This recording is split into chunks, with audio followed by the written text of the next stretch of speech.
March 26th, 2020. From El Cajon, California, this is episode 205 of You Can Bet on That. Hi, everybody. Welcome to You Can Bet on That, a podcast for the recreational gambler. My name is Mark Duvall, and sitting across from me at a safe distance is Dr. Mike. Hello. I don't know about safe. It's safe. It's a distance. And we've got these pop filters in front. I think that'll catch anything that might be heading our way.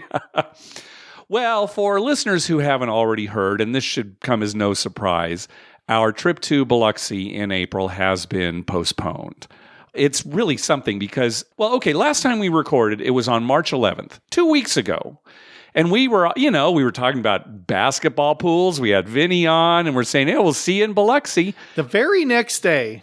I'll tell you, that night is when they postponed the NBA. Right. And then everything started falling apart after that. And now it's like we're living in a different world.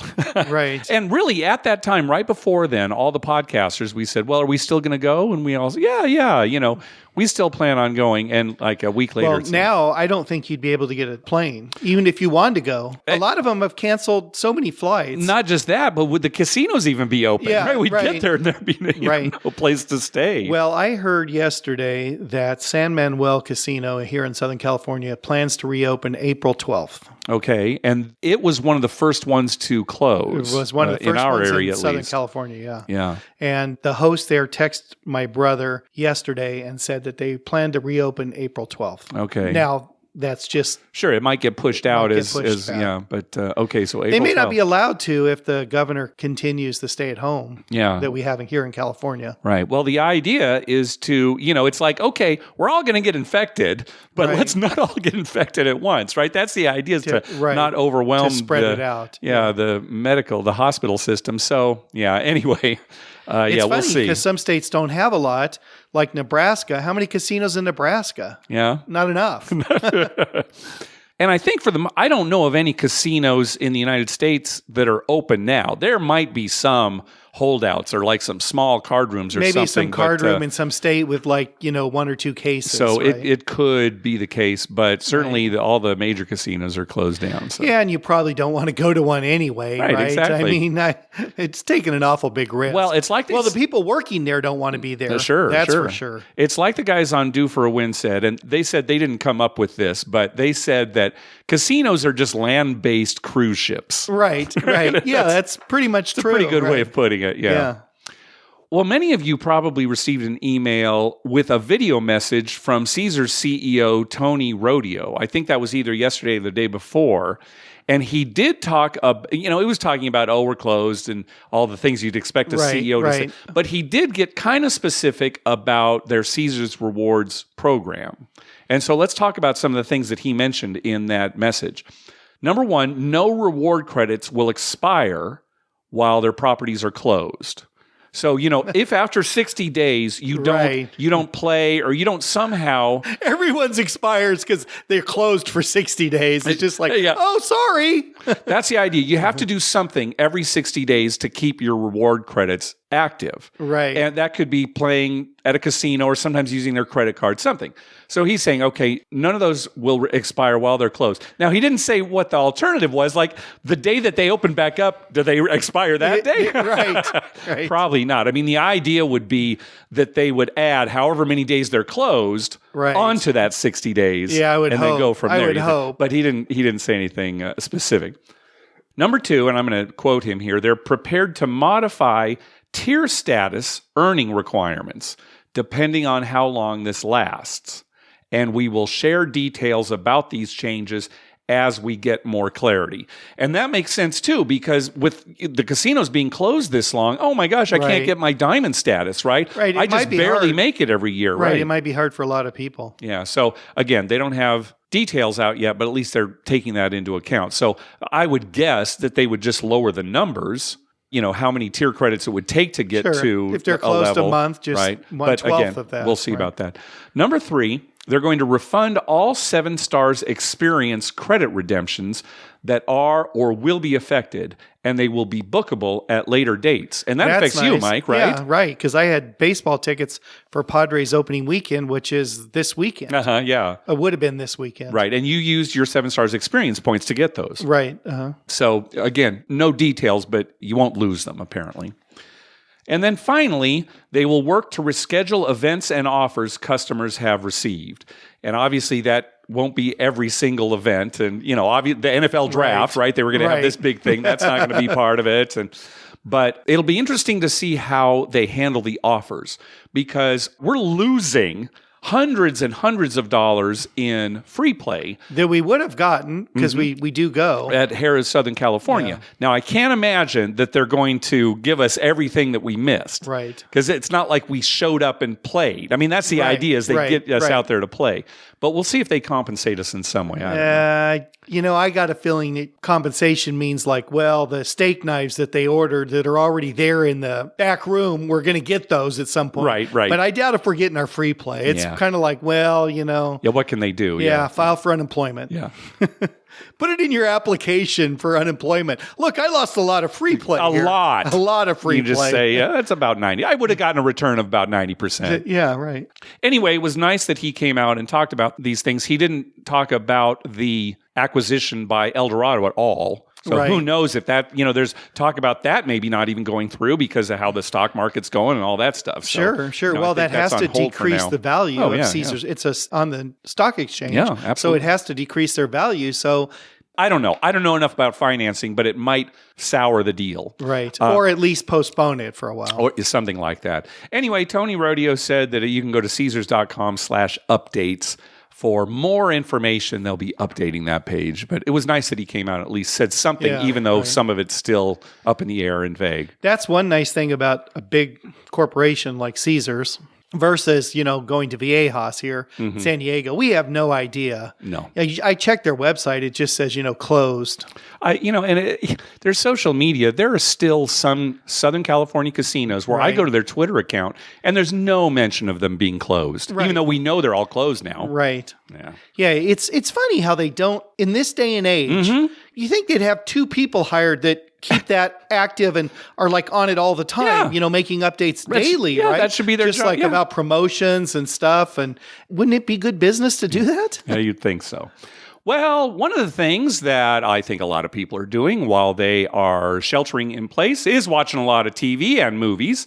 And one of the things that Sherry and I did the other night was to watch Uncut Gems, the movie with Adam Sandler. Now, I told you I was going to watch it. Did you watch it also? No, I didn't watch it. Okay, all right. Well, I'm going to talk about it a little bit. I was hoping we could both talk about it. That's why I said, hey, we're going to watch it. 2 days ago, I spent the whole day watching season 3 of Jessica Jones. Oh, all right. So you got caught up there. The whole season. 13 episodes. It's 13 hours of Jessica Jones. Good. It was good. All right, good for you.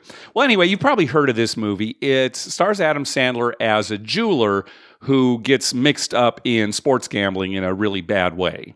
And I'll say this, the movie, it's actually a very good movie, but it is a stress inducer. Pretty much every scene is written to make you feel uncomfortable. It's like, oh my gosh, how's he going to get out of this? And it just goes on and on. In fact, Sherry was even saying she didn't really enjoy watching it because it was just so stressful. Right. But one of those movies. Yeah, but it's still a very good movie.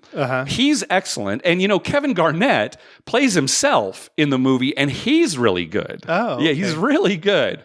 Uncut Gems. Well, I'm going to have to watch that. But again, it is stressful. Now, if you know a lot about sports betting, there are a couple of things that happen. It's like, that's not exactly right. But I don't want to spoil it because they're not that big a deal. And honestly, if you don't know a lot about sports betting, you probably wouldn't even notice it.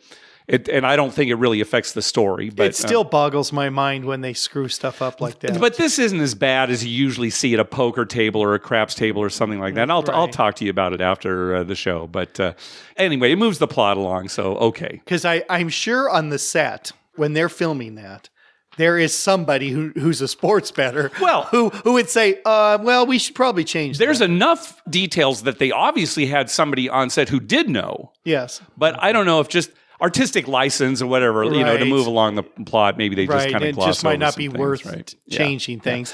Well, since I mentioned Jessica Jones season 3, Yes. I don't want to spoil it for people who want to watch that. Is this their last season? It's her last season. Okay, right. I think it was a really good one. But she does kind of team up with another person who has superpowers. I won't tell you his powers, but he's got a sports betting and poker playing problem. Ah, interesting. And okay. that's what causes him to do the stuff he does, because he gets in financial hardships because of his addiction to all right. So mostly poker. Jessica Jones, part of the Marvel TV universe on Netflix, On correct? Netflix, Yeah. yes. Okay. Yeah, All right. Very season good. 3. Very good. Yeah, and I mean, they don't show him playing anything, but they keep talking about it. That's his motive for the bad things Got he it. does. He does Okay. good things too, but the bad things are motivated by sports betting. Yeah, and just like poker real playing. life. Yeah, Yeah. just like real life.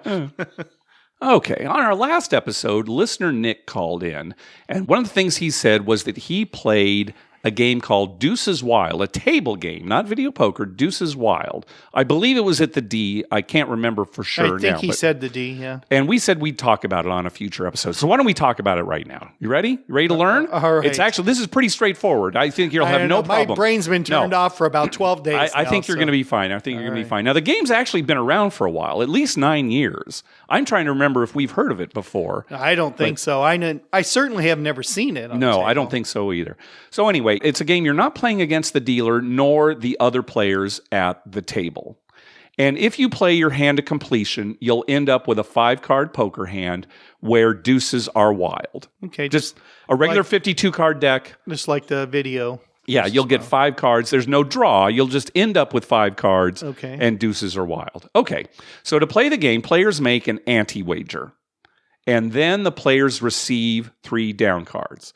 At this point, the player can fold if their hand is really bad, or make a play wager equal to the amount of the ante-wager.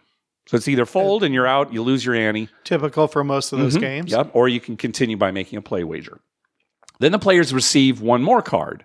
At this point, the player can fold or make a raise wager equal to twice the amount of the ante-wager. Okay. So if you started with $5 on the ante-wager and you've made it this far because you didn't fold, you'll have $20 at risk, right? The $5 ante-wager, the $5 play wager, and the $10 raise wager. Yep. Okay. And then players receive 1 final card. Players win if they have a pair of aces or better. Again, with deuces wild. And depending on how good your hand is, you'll get paid at odds. Now, if you have exactly a pair of aces, nothing higher, just a pair of aces, the ante-wager wins even money, and the play and the raise wager push. Okay. For all other winning hands, all 3 bets get paid at odds. So that's the only case where only the ante-wager would get paid off. Just a pair of aces. Just a pair of aces. Ante gets paid even money, play and raise push. Okay. If you have 2 pair or 3 of a kind, you get even money on all 3 bets. And again, all these wagers now going up, all 3 bets are paid. So 2 pair and 3 of a kind, even money. A straight is 3-1. A flush, full house, or 4 of a kind is 4-1. You're thinking, what? Well, deuce is wild, right? So you're going to have higher hands than normal, right? A straight flush is 10-1. 5 of a kind, which you can have with wild cards, is 20-1. A royal flush with a wild card pays 30-1, and that's what Nick hit when he was there. He was saying he hit a wild royal. Right. 4 deuces is 200-1, and a natural royal flush is 1,000-1. Now, how many decks are they dealing? Just one, 52 Just card one. deck. So there's only 4 deuces. That's correct. Yes, right. Okay. And also keep in mind, this is not like Deuces Wild video poker where you draw. Right. So your hands are not going to be as good as video poker because it's just 5 cards. Right. Right. And if you're playing straight up just you and the dealer doesn't have a hand. No, that's the thing. So if it's just you and the dealer on a table, you're only seeing 5 cards out of the deck. Exactly. It can be pretty hard to get a 4 of a kind. Well, with Deuces Wild. It's no harder than if the table's full and everybody's getting 5 cards. Well, think about your... a lot of cards aren't exposed, so... Well, but none of the cards are exposed. Not like you can see other people's cards. Okay, They're all down. But you're not going to get I mean, you'd have to be pretty lucky to get 3 2s and a Well, sure, of and a course. 4 or Of course. something But right it doesn't matter whether you're by yourself or at a full table. It's still just I'm as still hard. guessing this has a high house edge because 30 to 1 for a royal, but 4 of a kind's only 4 to 1. It's All right, pretty hard to get 4 of a kind. Let's get to this, and we'll talk about the house edge in a minute. Let's first of all talk about the strategy for it. And I'm getting this straight from the Wizard of Odds website, okay? So on the play bet, when you just have 3 cards, you're deciding whether to fold or make that play bet. You're going to make the play bet if you have any hand with a deuce, any pair or 3 of a kind, 3 to a flush with an ace, or 3 to a straight flush. Otherwise, you fold. Okay. Any hand with a deuce, a pair or 3 of a kind, 3 to a flush with an ace, 3 to a straight flush. And according to the Wizard, if you're following this strategy, players will make this play bet 38.1% of the time. Okay. Now, the raise bet strategy, this is when you have 4 cards. The players should make the raise bet with any of these hands. Any hand with a deuce, any paying hand, obviously, if you already have a pair of aces or better. Right. 4 to a straight flush or straight flush, or any pair, 3s through kings, right? Just hoping to get trips? Well, again, this is just based on the odds. And the Wizard actually says if all you have is a low pair, it's basically 0% house edge going forward. Yeah. So you might as well make it, because you're a gambler. Right. So, right. Okay. And if the player is following this strategy, he will make the raise bet 97.7% of the time. So he's already made the play bet. Right. So often you're also going to make something. sometimes not, but okay, so as far as the house edge goes, I'm going to read directly from the Wizard here because there's kind of a difference between house edge and expected loss. So I'm just going to read this here. On average, the player will bet 2.13 units by the end of each hand. That makes the element of risk, that is the ratio of the expected loss to total bet, equal to 3.23%. You probably thought it was going to be higher. I thought it was going to be way higher. Yeah. So, I guess what it is, it's easy, quote unquote, to get a pair of aces or better. Just because deuces are wild. But I guess. I don't know. It might be worth playing just to kind of get a feel for it, but I can kind of see why it hasn't caught on.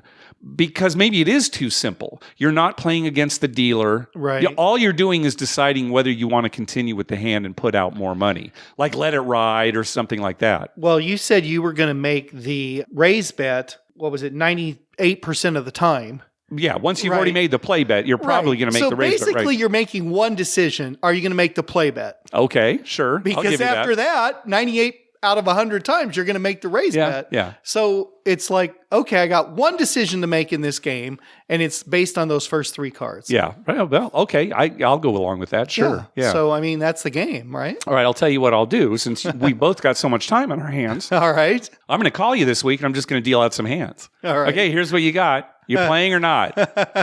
I'll take this sheet home so I can remember. Mark, how do I know you're not manipulating the cards? I can't tell for sure. Oh, I'm telling the truth. I know you tell the truth because you want to see accurately how crazy I'm going to be. Well, if we're betting $5, I'll just make the play bet every time. Right, I'll tell you what, after this, right now, we'll deal out some hands. We got a deck right over there.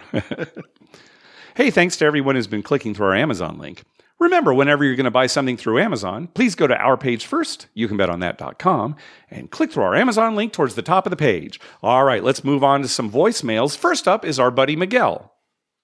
Hello, Mark and Dr. Mike. This is Miguel from Santa Ana, a longtime friend of the show.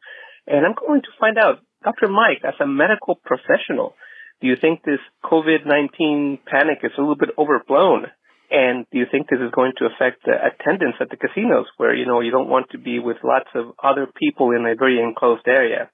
All the same, do you think that they will have a problem if you ask them to clean the dice in between rollers?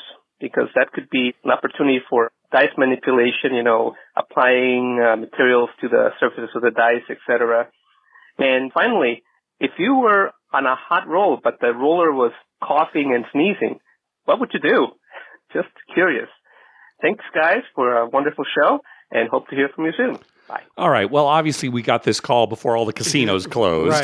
Right. But do you have anything to say about this, Mike? Yeah, I got a couple things to say about it. Number one, I actually heard a dealer tell a player to wash their hands. the player said he was going to the bathroom, cover my chips, and he said, make sure and wash your hands. Oh, it would, and he wasn't joking. Right, sure. He was wasn't being serious funny, sure, about, make sure you wash your hands before you come back. This is right before the closures, This like is a week or so before. a few days before the closure. Yeah. So I'm sure the dealers were very worried about things because they're the ones who touch the dice more. Oh, yeah. I mean, and chips and, chips everything, and sure. the cards. And so they're the ones that are really at risk. I don't know. We went the Saturday before virtually all the casinos closed. Right. And it was slower than normal, but it wasn't that slow. I agree. Slower than normal, but not that slow. There were plenty of people there.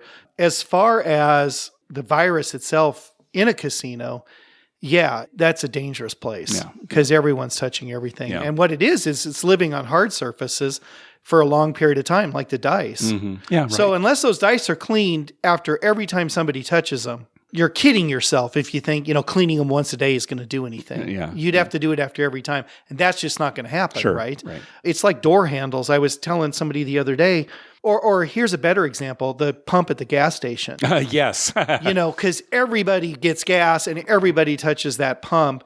And, unless you clean it after every person has used it really thoroughly, you're kidding. You can't clean it once a day. It's not like, that'd be like me saying, well, we're going to wipe this room down at the beginning of the day. And then tomorrow at the beginning of the day, we'll wipe it down. And in between, we take our chances. Yeah. Well, that's just not good practice. So casinos can't stay open during something like that. No. It's just way too easy to spread. You just got to close the casinos down. Now, the interesting question to me is, when do you open them? Mm-hmm, right. Right? When do you open them? When do you say, okay, this is past? Well, they can set a date like April 12th, but, that's not a hard and fast date, right? They're going to reassess as, time goes on here. Right. So. And that's, I think, they're just going to say a date, and then when the 2 days before, they're going to say, well, okay, we're going to keep that, or no, we better not, based on, hopefully, some good science. Yeah. Yep. Oh. All right. Thanks, Miguel. Next up is our pal, Melanie. Hello, Mark. Hello, Dr. Mike. It's Melanie from Colorado. Just got done playing in Blackhawk. So my dad has this new system where he says, put 2 units on 6 and 8, and then as soon as one hits, take it down. Because he said, mathematically, you're more likely to hit a 6 or an 8 than a 7 if you combine the odds. Anyway, we were going to go to Vegas to celebrate my dad's 78th birthday, March 30th. However, we canceled that trip due to the coronavirus pandemic. So I went and played his method, although I found it extremely difficult to stay disciplined. For the most part, I just played the way I usually do, 6-8, pass line. Anyway, got on a great table, really fun people, wasn't crowded at all. That was nice, but the people who were there, super fun. I will say there's no smoking, as you probably know, in Colorado casinos, and I wonder if that will possibly keep them a little bit safer since people aren't touching chips, dice, each other, drinks, money, and then like touching a cigarette and touching their lips with a cigarette. You know what I mean? Anyway, just a thought. In any case, it was like the recession where, if you remember, people in Vegas were especially nice, the people that worked there. Again, I feel like the people in Colorado are almost always very nice, but everyone went out of their way to talk, to make conversation and connect and just be pleasant, even more so than normal.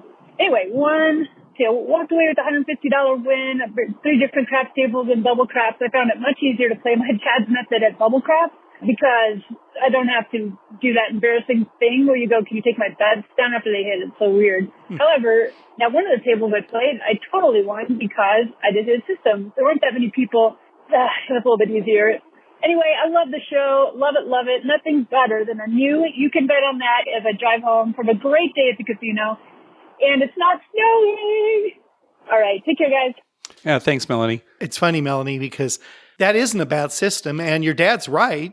Chances are you're going to hit a 6 or an 8 before a 7. Mm-hmm. However, it's such a rough way to play for me. For you, for sure. Yeah. Well, think about this. You bank that bet, 6 comes up, it hits, you take everything down, then the guy rolls 40 more rolls. Well, of course. I mean, he rolls a 7 on the very next roll, too. I know, but it's just one of those things that for me it would be so boring. And you see people who'll do that and then wait a few rolls and then put it back. Sure. And then hope to hit it again, right? Then you're up and down, and the dealers love that, people taking their bets up and down. Yeah, I'd say that's really the only big negative is that sometimes dealers don't like that. No. But it's limiting your exposure to a negative EV game. Right. So, it's not a system that's going to help you win, but you'll lose less if in you're the at a long casino run. where the pit boss isn't paying a lot of attention, but he sees you make the first bet, you're probably getting rated for that, whatever, that $24. Make it $150 each on the 6 and 8, right. and then take it down when he walks away, right? Whether it's hit or not. You're still getting rated, right? Yeah. So in that respect, it's good. I have seen two extremes as far as people and their behavior right now. Like, I'll talk to some of the people working at the supermarket, and they'll tell stories about just these crazy people, going through them. Right, sure. But Sherry and I, the other day, we went to Target when it first opened in the morning, right? And people are there getting all the stuff that, you think of water and paper towels and toilet paper. And everybody was so nice to each other. Yes. It was kind of like, yeah, this is the new normal for a while. Oh, excuse me, even though, there's this big crowd going on. Yeah. So, yeah. I think overall, and I told my daughters this, overall, people are pretty nice when there's crisis. It's so funny to me, and I don't want to sound like a terrible person, but why aren't we like that all the time? Well, it depends on the crisis. When it's something like this, where like you and I aren't in danger right at this moment. Right. And we saw a neighbor, we can be pleasant. It's not like something where, the house is on fire, let's get out of here. But my parents, their neighbors on both sides came over because they know that they're in their 90s and they know that they're shut in. And both neighbors on either side came over and said, hey, whatever you need, just let us know. We'll go to the store. You don't have to go out. Well, they don't do that the rest of the year. They don't stop by and say, oh, you're not feeling well? Well, what do you need at the store? It just doesn't happen. Yeah. I guess we're overly nice when there's a crisis going on, especially to people who can't help themselves as much. Well, yeah. But in regular life, people... Normally, you go to the store, if it's busy like that and you stepped in front of somebody, they'd cut your head off. Now, they'll be like, oh, okay, go ahead. Well, I'll take it for now because, I've got a theory, and it's just kind of nice to have people being nice to each other now. It is nice that they're nice to each other, and I love it. I just wished it would continue longer, not the epidemic. Now, what do you think about niceness. What do you think about the smoking thing that Melanie's talking about? So if you've got somebody who's smoking, they're putting their hand up to their mouth quite a bit. Right. So you think that's more likely to, spread something like that? Or that's a good question because when you exhale the smoke, there's got to be virus in it, right? Well, I'm thinking more of actually touching the cigarette and, you're touching your mouth more than you normally would, right? Right. Yeah. For them, it's probably more dangerous. I mean, I don't know. It's not like I know, but yeah. Well, you might have to do it like, R.D. Johnson used to when... I don't know. R.D. Johnson. You show your age so often. I know. Does anybody know what we're talking about? Very interesting. I bet you Adam knows who R.D. Johnson is. Adam? Yeah. You think so? I think Travel fanboy? I think he does. He's a millennial. I know, but that's why I used him. I think he knows. I bet you he would know who R.D. Johnson is. Let us know, Adam, if you know who R.D. Johnson is. And if you don't look him up, don't look he's him hilarious. up ahead of time. Well, he's dead. Well, he was hilarious. Oh, yeah, I agree. Interesting thing here, just since this came out, my sister was going to get a doctor's note from my mom's doctor since my sister's out of work because of the coronavirus. Right. She's an optometrist. She's an optometrist. But, Sherry was even saying, oh, my gosh, it's probably bad enough for you as a dentist, but an optometrist, think about it. They're right in front of you. Yeah, but dentist is worse because we're in you. Oh, yeah, that's we're true. Actually in you. Gotcha. But anyway, she had to get a note from my mom's doctor for some medical thing. And she looked at my mom's chart. Mm-hmm. This is a little off topic, but I'm going to say it anyway. All right. And on the chart, it had COPD, chronic obstructive pulmonary disease. Okay. Uh-huh. So it mostly linked to people who've smoked. Mm-hmm. Okay. Because their lungs are compromised. All right. But your mom's never smoked. My mom has never smoked and has always eaten very healthy. She's worked her whole life, very hardworking person, very healthy person, actually. Yeah. But she's been a waitress her whole life. My dad owned restaurants, and then after he retired and didn't own restaurants anymore, she worked in restaurants. Right. So she's been around smoke her whole life. Right, because back when she was doing it, you could smoke in restaurants. You can smoke in restaurants. Yeah. They were very smoky. So that's how much, that secondhand smoke has affected her now. Yeah. And that's why, they have to be quarantined because they're at such high risk. Yeah, sure. So, my sister's telling me this, and then she's saying, well, you and Mark go to the casino so much. Aren't you worried that like when you're 90, your lungs are going to be all messed up from smoke? Because there still is smoking in California casinos. And most casinos, and really, most still. casinos, Yeah. So, when Melanie's talking about Colorado casinos with no smoke, I'm thinking that's great. Well, it's something to consider, but it's not like we spend as much time in casinos as employees do. I mean, come on. No, it's not even close. Not even close. Employees, that would be a legitimate risk, right? Yeah, definitely. A legitimate health concern for an employee of a casino. It's kind of scary, really. Yeah. Think about that. Yeah. Well, So, think about some guy who's older, has worked at casino for many years, and his lungs maybe are a little compromised because of all the smoke over the years, and now he's got the COVID virus to worry about. Well, we're kind of as a society moving more towards a no smoking. Hopefully. Yeah. Hopefully. Yeah. All right. Next call. Hey, Mark and Dr. Mike. This is Bob from Maine calling. A little quick trip report. Last Saturday, had to head down to New York for a funeral, so that was no fun. But it was a down and back trip, so I figured I'd stop at Mohegan Sun on the way down and on the way back. So two really different experiences. On the way down, I was in sweats, hadn't showered, had a hat on. Got there at 7 a.m., had the skeleton crew, the overnight crew. So they were fine. Small table. This is interesting. I think it was a 12-foot table at the pit I was in. And the dice were really tiny, at least compared to my home casino in Oxford, Maine. So that was a bit of an adjustment. But had fun, won a little bit of money, and then hit the road. On the way back, I was in my more formal clothes, having left my friend's funeral, so I had a blazer on, slacks. And the crew, dealers, were great. They actually treated me a little bit better, asked me if I wanted the marker, which I'd never had before, which I'm not that big of a roller, so I didn't. Anyway, played, really fun. I was surprised on a Saturday night getting there. I was hoping for a $15 table and found one for $10, so that was great. Really great experience. The dealers were a lot of fun, really fun atmosphere. The casino was packed as people were strolling in for a Saturday night. But found room at the rail, won a little bit more money, and then back to Maine. But just curious, have you guys ever seen different sized dice like that? I don't know what size they were, but they made my hands feel like gigantic, so it was kind of interesting. But Mohegan Sun, which I hadn't been to in a bunch of years, was super fun. Really great experience, and just really funny how on the way down, they were a little indifferent to me. Might have been, again, graveyard shift, but on the way back, they treated me a little bit better. Super nice both times. Anyway, love your show. I look forward to hearing more of your podcasts. Take care now.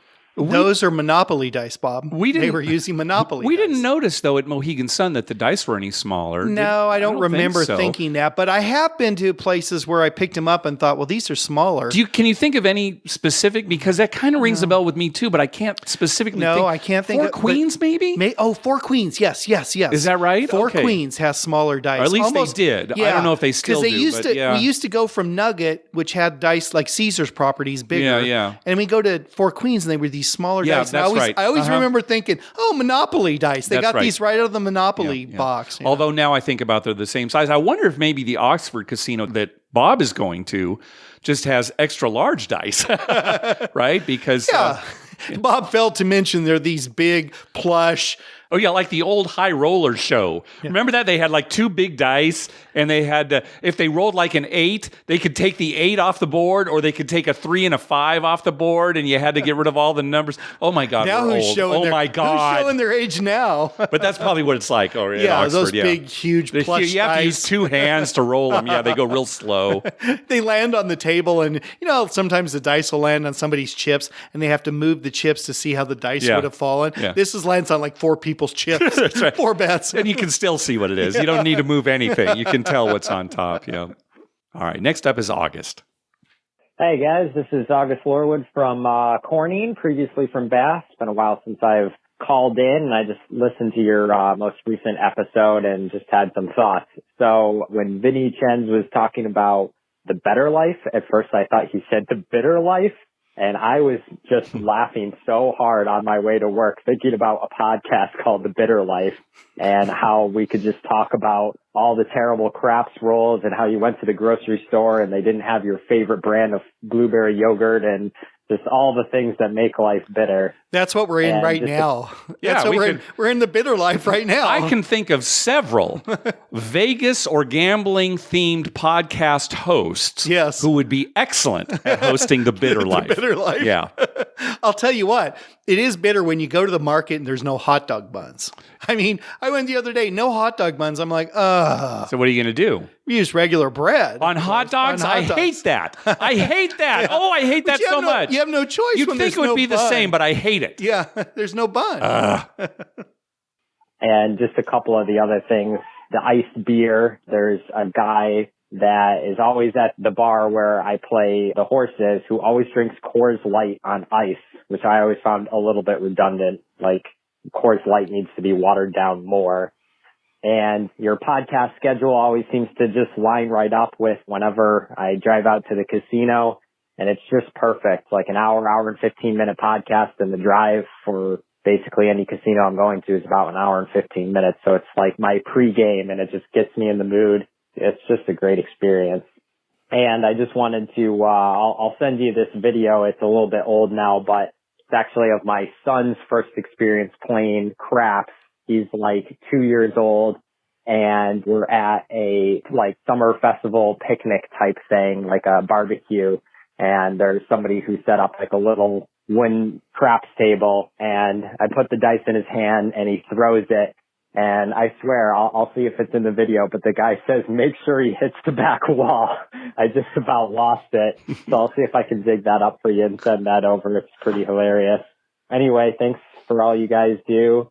And yeah, just love your show. All right, bye. Did you see this video? Did I send it to you? Okay, I'll show you afterwards. But yeah, it's his son throwing the dice. It wasn't a real craps table. It was kind of like a just bet on one of these numbers kind of thing, right? And you roll the dice. And yeah, the guy's saying, throw it real hard now.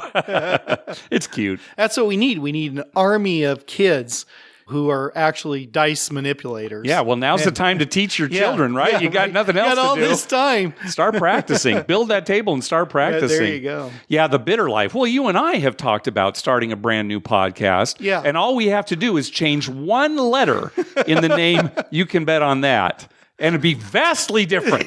A vastly different podcast. Yeah, vastly different. We're not going to come up to us if you want to hear about that. We're not going to talk about it on the show. All right. Next up is Nathan. Hey, guys. It's Nathan from Indianapolis. Called a couple weeks ago to give you a trip report. Was in Vegas over the Super Bowl. One thing I forgot to mention, I made 4 bets on the game, and one of them was the Patrick Mahomes rushing yardage. I don't know if you heard about that bad beat or not, but it actually worked out well for me.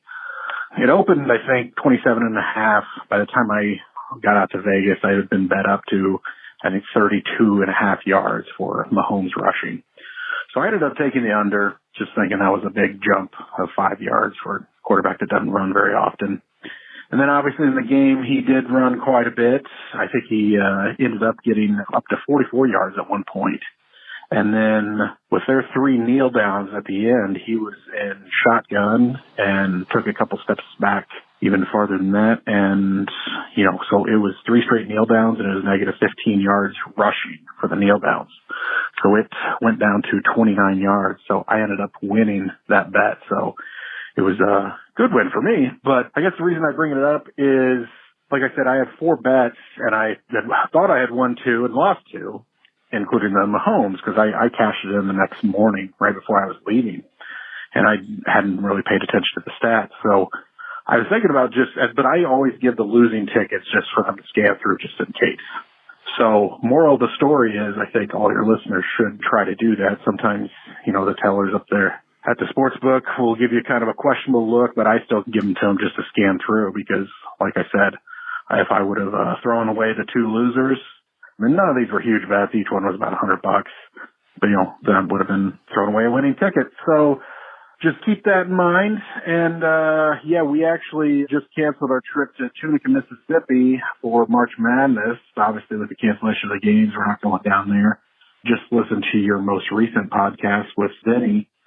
And at the end, I know you said you're still planning on going to Biloxi, so I'm not sure if that's changed or not. But keep us in the loop on Twitter, and hopefully we can see you down in Biloxi. Thanks, guys. Have a good one. Yeah, so the Biloxi trip is postponed. All the podcasters we've talked about, we still plan on doing it eventually. Maybe it'll be this year, maybe next year, but, it's not canceled. It's just postponed. Postponed. indefinitely. Exactly.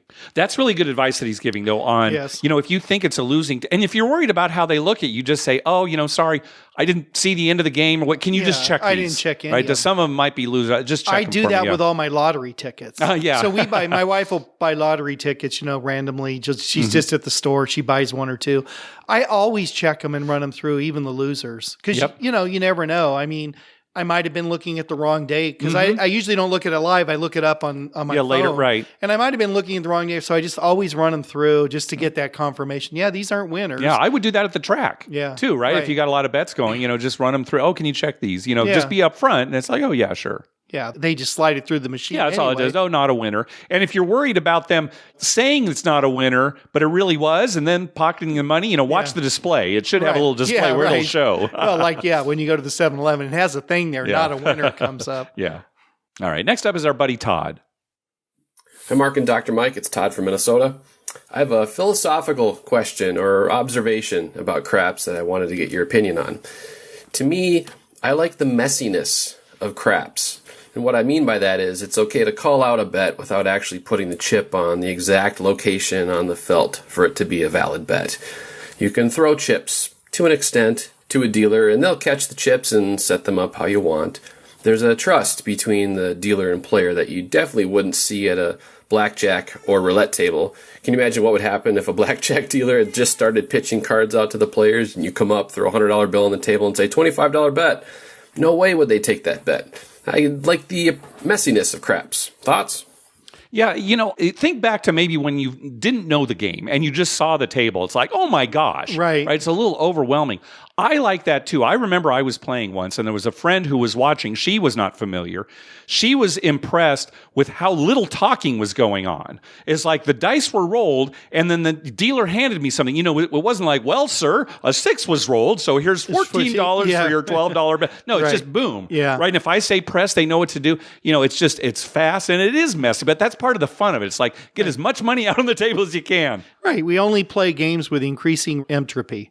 That's our thing. Is that it? That's our thing. Really? Yeah. That's the more the entropy goes up, the luckier we are. I don't know. That doesn't sound like me. I'm not a big fan of entropy. You are not. No, sir. You are not. No. All right, next call. Hey, Dr. Mark and Dr. Mike. I don't know how this whole virus deal is going to shake down, but we had a trip planned and our local casinos actually closed down. So don't know what's going to go there. Dr. Mike, sorry that the NCAA tournament is canceled. Hopefully they don't cancel the horse racing so y'all have something to bet on. That's about all we have down here. So y'all have a good one. Yeah, the tournament. Obviously there are way worse things going on. Right. But that tournament, we dropped our last episode at around, 11:30 noon our time on that day. And within a half hour, they canceled the whole tournament. Here, our whole episode, we're talking with Vinny about, all these pools that you can enter. Yeah, it was particularly rough for us because San Diego State was in it as a highly ranked team. Potential to do something, whether they would have or not, who knows? As far as I'm concerned, they won the whole thing. Yeah. Yay, San Diego State! Woo! We're having a parade. As soon as this virus thing is over, it's guaranteed. We're having a parade. If it had actually gone on, we might have said, oh, they've got a slight chance. Yeah. But now that it hasn't gone on, they absolutely would have won. That's what our friend Mike James said, too. They absolutely would have won. Yes. Nobody can dispute that. As nobody can dispute that the Padres are going to be in first place on April 1st and April 30th. Yeah, again, there's a lot of things happening in the world, but we love this tournament so much. And it's, they're not postponing that. It's just done for the year. And next year it's going to be all different teams. You can't really postpone it. No. It's not one of those things. No. Now, the Kentucky Derby is postponed. Yes. Right? So they have rescheduled that for September 5th. Right. Now, it's interesting because our friend Chris, who comes to poker night, he and his family, they were all going to go. Big thing for Kentucky Derby. And I said, what are you going to go now in September? And he's like, it was kind of spoiled for him. It's like, they were all this buildup and now it's changed. And so they may not go. Well, Well, they're here in San Diego. They've got to make reservations and, it's a whole big thing, right? And they stuff got a lot of that. stuff to reschedule. Yeah. So. And the Olympics, you and I are big Olympics fans, right? We love the and Olympics. so, what a nightmare that is. At least they're planning on having it next year. Well, they announced they're going to do it in 2021. Yeah, right. So, but, that's another thing, too. I was all set to have some Olympics this summer. Well, the Olympics is a whole different beast because they spend billions of dollars, on venues and stuff. I mean, you just cannot let that go to waste. Yeah. At the same time, they're still going to lose a ton of money, right, on having to postpone it. Sure. And it won't affect most athletes, but it will affect some. Oh, there will be some. There'll be some. I'm wondering if you qualified, to make the U.S. Olympic team in, say, the 100 meters, you have to qualify. You'd have to qualify again. You can't. Yeah, you'd have to. You'd It'd have to to do it all again. And the guy who was third might not get third this time. He might get fourth or fifth. Or that's true. But I want to say, and correct me if I'm wrong, that a lot of the Olympic qualifying hasn't happened yet. Some of it is 2020. Some of it is so, last minute. Yeah, some of it is in March and April. Right. So, all right, next call. Hey, Mark and Dr. Mike, brand new listener. I love your podcast. This is Mike from Ackworth, Georgia. Just wanted to give you a trip report. As of March 18th, but the Harris properties in North Carolina are closed indefinitely. So I went up on the 17th to get my fix before they closed and had about a 5-hour session. And within the first 3 hours, we hit the make 'em all 3 times. Wow, nice. Wow. Had 2 other shooters that were 1 number away from the make 'em all. Also hit my hard 8 that I had parlayed up to $50. So that was a $450 win on that. I guess the casino had the magnet underneath the table turned off for that day. So everybody was a winner. I had $1 on the make 'em all for the dealers every time. So they made money. All the shooters made money, and it was a great day. So just wanted to give you an update on that. And I hope they don't stay closed too long. I love your podcast. Great format. Keep up the good work. Thanks. Yeah, you'd think that if the casino knew that they were going to close soon, that they'd really crank up those magnets at the craps table, right, to increase number of 7 outs. But they did the players a favor. That's nice. Yeah, well, maybe they wanted them to make sure they came back. That's it. Yeah, have a big win so they know. Right. You're right, Mike. Don't that makes more sense. Afterwards. Yeah, that's what they were doing. You're right. Which brings me to, I was going to hold this for the end, but I'll say it now since we're on it. All right. Harris called me, and they want you and I to come Saturday night like normal. Oh. Just be us and a couple dealers. Oh, great. But we want to keep the place in business. Oh, good. Keep the bills paid. Okay, good. They figured that's how they'll do it. All right, great. Yeah, let them know we'll be there. Contacted you directly, you said. That's great. It'd be funny, just you and I. The whole place is dark except for one light above the craps table. They just have a special light that they brought over this big There's about 7 or 8 of the normal dealers, normal players, and they just take our temperature. Oh, you're fine. Come on keep in. going. All right, last call. Hey, guys. Ryan from Las Vegas. Just wanted to check in with you guys. I know this is a pretty crazy time going on, especially with the whole no gambling thing. I know you guys are probably going stir crazy over there. I'm sure you've already made some sort of makeshift craps at home game that you guys have been playing a lot of poker, something along those lines. I know this is really taking a hit on my business as being a professional sports handicapper. There's nothing to bet on right now unless you're interested in darts or maybe chihuahua racing. Anyways, a colleague of mine has a buddy that works for the Nevada board gaming industry. And as you know, all these casinos in Las Vegas have been shut down, as well as non-essential businesses here in Nevada. So you know this board gaming industry has a lot of time to think right now. And he told me that one of the things that they want to implement now is on the craps table, if your roll happens to go over 20 rolls, doesn't matter the time, over 20 rolls, they're going to automatically switch out the dice. So each time you go over 20 rolls, they're switching out the dice, and that's non-negotiable. You have to do it. And that's just something they're coming up with. I don't know how that's going to go over, but you can think with all this free time, these guys are going to do nothing but think of new rules. And, these casinos never, ever close. Since they've opened, they've never closed. And now that they are closed, they have time to try to think of all these new things. And any of these pictures you see, I know you guys see a lot of pictures online about Vegas going dark, that the whole strip is completely black. Let me clear that up a little bit. The strip is empty. There's not anybody on it. There's a couple people, walking around, but nothing is open. But it is not completely black. They did not shut off those lights. Anytime you see a picture of the Vegas Strip black and completely turned off, that's from 1 October honoring when they dimmed all the lights. Anyways, stay safe. Hopefully you guys get on the craps table soon, man. You guys take care, stay healthy, and wash your hands. Thanks, guys. All right. Thanks, Ryan. No. 20 rolls and they change the dice. What's the rationale? What would be the motivation? Okay. Is it for health reasons? Well, they're not going to do that. No. Right? Because there are chips, there are cards. Right. Is it because they're worried the guy's a hot shooter? Well, that's ridiculous if a casino actually thinks that. Right? Are they and then worried? Somebody has to count the 20 rolls? Are they going to have... Yeah, they count, and then how many dice do they have on reserve? Oh, I know what they do. Oh, what's that, I got Mike? it. I figured go it ahead. out. Go ahead, Dr. Mike. They have a craps pit. They have ring girls, like in boxing. Uh-huh. A ring girl for each table who holds up a card and walks around the table after each roll. Oh, okay. 1, 2, different ring girls going around the table. And then when now I'm for that. So as soon as she gets to 20, then she actually puts the new dice in the table. She puts new dice in the table. Okay, yeah, I got you. She Mike. pulls them out of her pocket. Yeah, I think that's going to do it for this episode. Hey, we want to thank some people for some PayPal donations. First of all, recurring donations from Nathan, from Brian Dancer, from Brian and Sarah, and from Josh. Thanks very much for those recurring donations. Also a donation from Christian. Stay safe, you guys. Karma donation for a hopeful winning crap session in 2020. So good luck, Christian. And finally, a donation from William. Karma donation to get rid of COVID-19 before college football starts. Texas A&M has senior quarterbacks, so we don't need no stinking spring ball. Hashtag bet the team over. So thanks very much for that, William. Hey, be sure to check out our TV listings showing all the gambling-related shows coming up within the next 2 weeks. We update those listings every Wednesday using a customized program that searches through all the raw American TV data. Just go to youcanbetonthat.com/TV-listings. We'd love to hear from you. Call our voicemail hotline at 951-292-4377. That's 9512-WAGERS. 9512-WAGERS. Or you can email us at youcanbetonThat@gmail.com. You can also follow us on Twitter at YouCanBetOnThat and on Facebook at facebook.com/YouCanBetOnThat.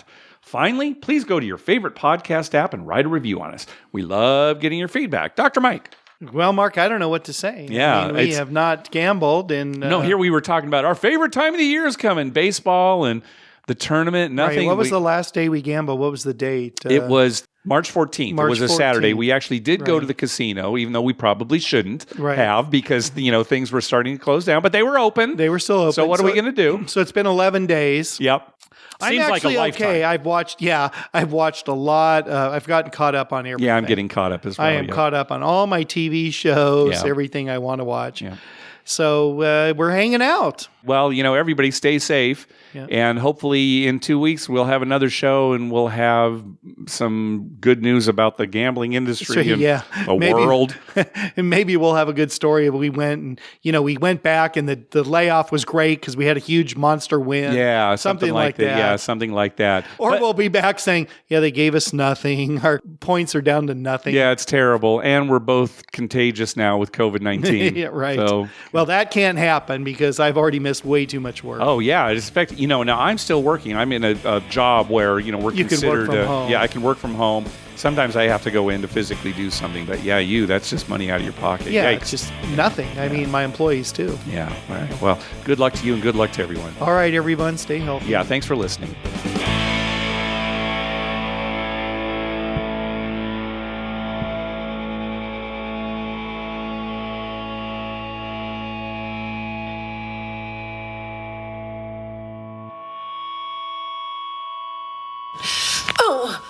Oh, sweet mother, I love you, Dr. Mike.